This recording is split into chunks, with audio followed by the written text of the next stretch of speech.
How you doing this afternoon? I'm good. I'm good. I had to go out on the balcony and release some steam. It's okay. It's a beautiful balcony, beautiful day to release some steam. Right, say that. Well, I want to first say happy anniversary. Oh, thank you. 25th anniversary of Doggy Style. I like your shoes, they tight. Thank you. Everybody likes these shoes. Oh, Yeah, you know, I try to do it big. You did I did good. You blinged out.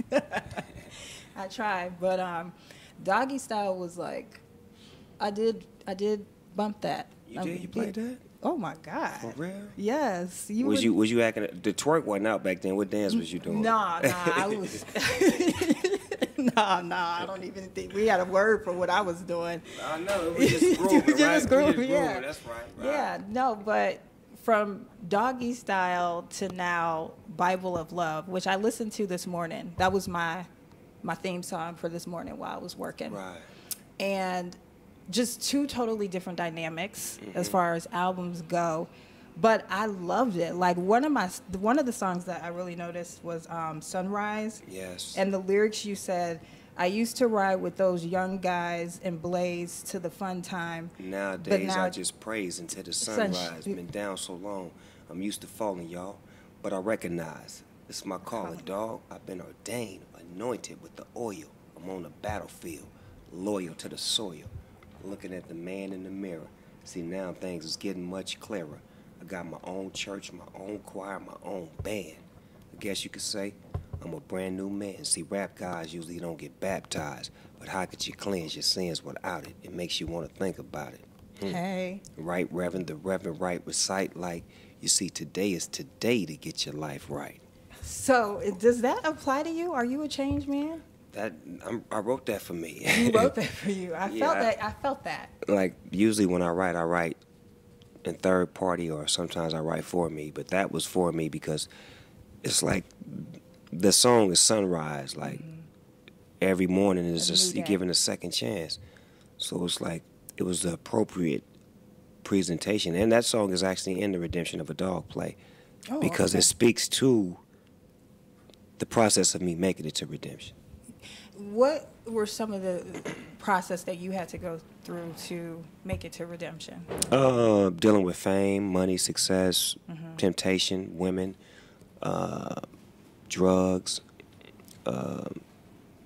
just everything that you could think of that's out there that can pull you away from being who you are.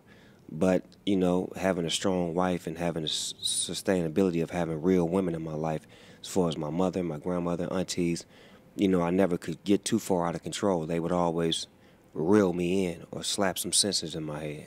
And there was an interview that I saw on the Breakfast Club, and you said, you know, men sometimes need a black woman to do that, to slap some sense in your head, like an auntie or a wife or, you know, sister to snatch you up because... You know, I'm pretty sure you could attest to this. The industry can blindfold you, and you get caught up, and people let you get away with anything because you become successful. But if you got real family and real people in your life, they ain't gonna never let that happen. And I want to thank my family for being ignorant and real and truthful and just being honest with me the whole way through, because I could have lost my way a long time ago. Do you feel like you're a religious man or a spiritual? I think I'm both. Okay. I mean, I'm religious and spiritual because I'm religiously in love with, you know, giving love and being a giver. And spiritually, my spirit has always got to be right, and I don't get down with you unless yours is right. I don't like being around bad-spirited people. I know the difference. I can sense it. Really? My third eye? Spidey senses go up when it ain't right. Right. I like your vibe. I like that, you know, I do follow you on social media, and I like how you could be like, you could bring the religious and then you could bring the ratchet. You know what I'm saying? Right. And you have a healthy balance and a healthy mix. Was it hard for you to, you know, everybody's used to Snoop Dogg smoking weed. I would love to smoke. You know, that's what I hear a lot. But what was crazy was I would listen to gospel music when I would go perform Snoop Dogg songs on stage, and people would come in my dressing room. I'm talking about like 15, 20 years ago, and they'd be shocked by what they would hear in my dressing room before I perform. My mode got to be right before I get on stage. I don't turn up before I get on stage because I turn up when I'm on stage.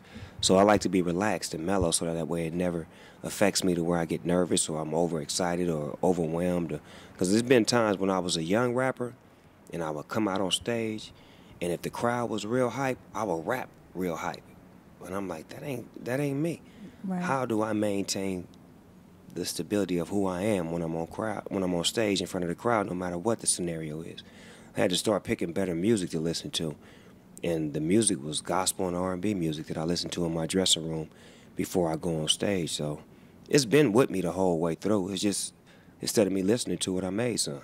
Who's your favorite gospel artist and R&B artist?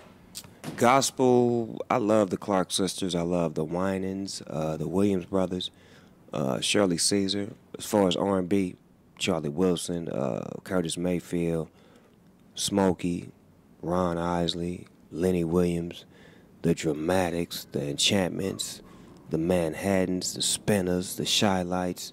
All the Motown stuff. Like. Man, everything that sounds good. Yeah. If it sounds good to you, it must be good for you. Hello. So who is someone, like, as far as new school, like anybody you roll with new school that's an R&B artist? It's a girl named Her. She yeah. is so dope. I love her. She is amazing. She makes great music. She is not about her body. It's about her music. No, and beautiful voice. Oh, my God. Oh, my God. Yes. No, and I like Daniel Caesar, too. Oh, Lord. The best part? Come on. If life is a movie, then you're the best part. Will you let me? I love that record. No, it's so beautiful. So let's talk a little bit about... Okay, go ahead. If life is a movie, then you're the best part. Say that then. Let's talk about this play, Redemption of a Dog. Yes. This is your theatrical debut. Yes. So this is, I mean, you've done movies and everything like this, but theater, I think, is a little different because you gotta give it. You gotta bring it. Bring it. Stop playing. Say it. Go on and say it. Quit playing. Bring it to church. Like, dog, you better not be half stepping on stage, no. Dog, because this is a different audience, boy. They'll throw an apple at your ass if you ain't on point. So was that a little nerve-wracking for you? I mean, of course you do music, but I mean, you're really bringing emotion and something way different than what we're used to. It was challenging. The rehearsals were challenging because there were certain things that the acting coach wanted me to do that I didn't want to do. Like until what? It was time to do it. Oh, get in the moment. Like she wanted me to cry. Like, I'm gonna show you how to cry, and I'm like, come on, Cornetta, I already know how to cry. I don't want to do that right now in front of you. You know what I'm saying? Then one time at rehearsal, I just got real into it, and I gave her all of the emotions that she wanted, and she just. I'm like, okay, all right. I said that ain't even half of what I'm gonna give you when it's showtime. Then when we went to Houston. I went all the way there, and she came backstage. She said, I'm going to go on and fly back home because you don't need me no more. Okay. So what do you do to get in tune? Like, it's hard for me to cry like that. So what is, like, gospel your music. My technique is certain gospel songs that I listen to. One of them is The Question Is by the Winans. Okay. Whenever I hear that song, it just even talking about it just touches me. Like, the question is, will I ever leave you? And the answer is no. And it's just the words and the melodies and the way it just sounds like, come on, man, get your life right. And then that makes me emotional because I'm like, I leave it right here. Like, okay, hold on, don't start crying now. Then I gotta hold it because it's a certain part of the show when I cry, like maybe 50 minutes into the show, so I gotta hold that tear like right here, like the thug tear. Yeah, hold it. Then one night when I did it, a whole bunch of them came out. They just. And I forgot all my lines that Tamar saved me. Oh, she did? Me. So how is it working with Tamar? Because there's a great cast. I mean, some of your castmates are amazing. Tamar is the sister I never had. I never had a sister. I grew up with all boys, so she is the ultimate sister. Like, I give her candy. Like, you know what I'm saying? Like I'm like a real. Do y'all play fight? Like, no, we really like. I wish we could document this because we really be on some. Like, we stay tripping each other out, like, for real, though. But when it's time to hit that stage, we got each other's back. Like, we really, like, it's becoming like we locking in like Bonnie and Clyde. Like I love being on stage with her because she is so dynamic. Like her character ain't just like her character is like it's everywhere. It's fly. Have you ever worked with her before in this capacity? Never. Never. So I never worked with anybody in this capacity. Like this is completely different for me. It's challenging. That's why I took it on. I wanted to do it because I felt like this would either make or break me. And I ain't been broke yet, so it's probably gonna make me. Yeah, no, I love this. I love the fact that you're on here. You have Eric Benet. Oh, ladies, let me tell you. Yeah. Oh, I've interviewed him. Let me tell you, ladies, he's something special. You understand me? My look here, man. He's something else. I have to keep all of my lady cousins and people away from him. He's something else. He will sing them panties You hear right me? off. Something else. They already at the ankles when they come in. No, that's no joke, no lie. I've gone to his concerts. He's special on stage. He knows it too. I mean, he commands that stage, don't he? Though. And then some other, heavy hitters, Demetria McKinney. Oh, she's so special. She's mind blowing. She plays my wife. She's great. She is so dope as my wife. Like, she don't even know my wife, but she's so dope. She is her. Like, it's a coming out party for my wife. Like, it's so amazing the way she does it. And she sings her ass off, and she's a beautiful thing to look at. And she's amazing. Now, how did this play come about? Redemption of a Dog. I mean, if I'm saying this, Jacarius, did he reach out to you? Did you other reach way out? around. I went to go see Set It Off. The Brat. Okay. Hit me up and was like, I'm doing my play in L.A. Why don't you come check it out? And I want to do a party at your house afterwards. All right, cool, I got you. So I go to the play and see the play, and I'm overwhelmed and I'm mind blown. When I seen it, I'm like, oh my God, this is dope. I got to meet the director. So I go backstage, meet him, and I tell him, I'm like, cuz I got a gospel album I just put out, and I know this will work, but I just don't know how. So we met a few times. I put him with some people. And then me and him finally was like, look, in order for this to work, I got to take some of your life. I'm like, all right, well, you could take this, this, and this and make it work. And he took it, and he was like, I need to cast it. I want to cast Tamar Braxton. I'm like, go get him, go get him, go get him. His vision for my story is so amazing, and the way it all comes to life from the paper to the stage is... Well, I heard it's really like giving women a voice, and my God, in so many different areas. For all of the disrespect that I've given women and that I've made in my records, this is a moment where women can truly feel good about loving Snoop Dogg and not having to feel like, well, why do we love him? Well, I still love Snoop Dogg. No, but now you can say, yeah, well, I see why I love him. I love him more today than I did yesterday. Hallelujah, Jesus. No. But I know that you're like in the third city, and you guys have, it's a 10-city tour. Yes. So Detroit's one of them. I know you're going to Long Beach. Yes, sir. My city, baby. Your city. So hopefully people come out and represent. They could get tickets. They already, half the tickets already going to Long Beach. Oh, really? They ain't playing because they know I ain't giving none away. I know, right? Nah, you better buy them tickets. And, you guys are just really making it happen. I think it's a beautiful play. I was excited when you were coming out. I'm like, look at Snoop. Yeah, he working. I'm trying to give you something that you can bring your friends to. Like, girl, we finna go watch this play and enjoy ourselves. Yes, no, I love it. And it's really woman empowerment. It's like, it's my story, but at the same time, I ain't nothing without my wife. Like, come on now. Like, hello. That's why my mind state is so strong. That's why I'm able to move and groove and look like I look and feel like I feel. Because I got a strong boss lady at the house that hold me down, that understand, that don't be nagging and pulling and grabbing, but play a position, and she is the queen. All things go through her. Happy wife, happy life. Hello. Well, one more thing before you go, because I got the sign that I only got a few more minutes.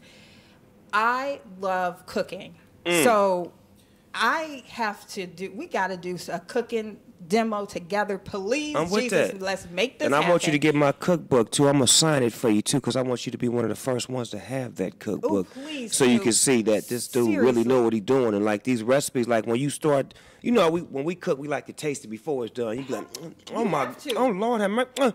Did you taste it? He really know what he's doing. I just made some killer sweet chili sticky wings. Oh, Lord. The family my loved just it. started growling. Let me let you hear it real quick. The family loved it. You heard it? I told you. You can't say nothing like that around me. The family loved it, so I really want your cookbook from crook to cook, because what I'll do is I'll take a recipe and then I'll cook it for the fam, or put it on social. But I want to do something with you. Like, I want to do it with you too. Let's do it. We should have had a table right here, right? No, and just made up the vittles real quick. Right, quick little breakfast. But I know that's released. When is it coming out? When is the book coming out? October 26th, 23rd? 23rd. Oh, they moved it up 3 days, huh? Yeah, hello. Look at you. 3 days after my birthday. Hey, happy birthday. Thank you, baby. And y'all make sure y'all come get y'all tickets, because I'm out here in Chicago on my birthday at the Ari Crown Theater. 3 o'clock Saturday, October 20th, and 8 o'clock. 3 o'clock, bring grandma and them. You know what I'm saying? Let grandma and them come get that daytime show. You know what I'm talking about? And then y'all come on out for that 8 o'clock show, because we got Twister, we got Chance the Rapper, Bishop Magic Wand, special guest. Man, it's going down like that. Wait, that's all going to happen? For real? For real, for real. Oh, my goodness. You didn't know that? No, nobody. You thought you was gonna come out here? We got the play, and then we got some people that's gonna play. Too, and Kim. Who? Oh, never mind. I think they're at the White House or the Kennedy Center performance. Oh God! Let's not even get that. Let's not even go there. Okay. And they're welcome if they want to come, though. Anyone can be redeemed. Redemption of a dog. This may be the play for him. It may be, right? You might speak to him. We're gonna take him to the water. Okay. Hopefully he and drinks wash him down. Where's the oil? I need the oil. Anointment. Give me the whole bottle. No, it's been great talking to you, Snoop. You too, Nakia. Get your gang on, girl. Nakia, my African Nubian queen. Look at her. Thank you so much. Wakanda forever.